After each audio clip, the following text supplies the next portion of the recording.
বন্ধুরা, আমার হাতে দেখতে পাচ্ছেন একটি lithium ion coin sell battery. বিভিন্ন ইলেকট্রিক গ্যাজেট যেমন রিমোট কম্পিউটারের মাদারবোর্ড অথবা হাত ঘড়িতে এমন কয়েন সেল লিথিয়াম ব্যাটারি ব্যবহার হতে দেখা যায়।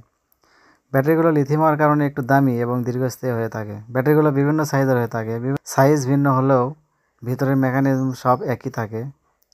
তাই আজকে একটা কয়েন সেল ব্যাটারি খুলে দেখব ভেতরে কী আছে।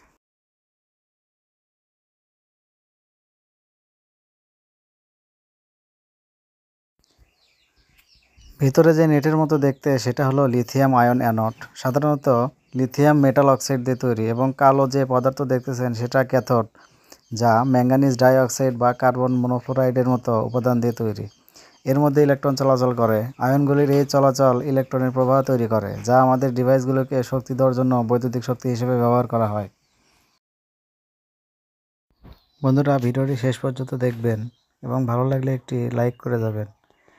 এ ধরনের নিত্য নতুন গ্যাজেট দেখতে চাইলে আমাদের চ্যানেলটি সাবস্ক্রাইব করে রাখুন। বন্ধুরা, এরকম নিত্য নতুন ভিডিও দেখতে আমাদের চ্যানেলটি ফলো করে এবং সাবস্ক্রাইব করে রাখুন। ভিডিওটি দেখার জন্য ধন্যবাদ।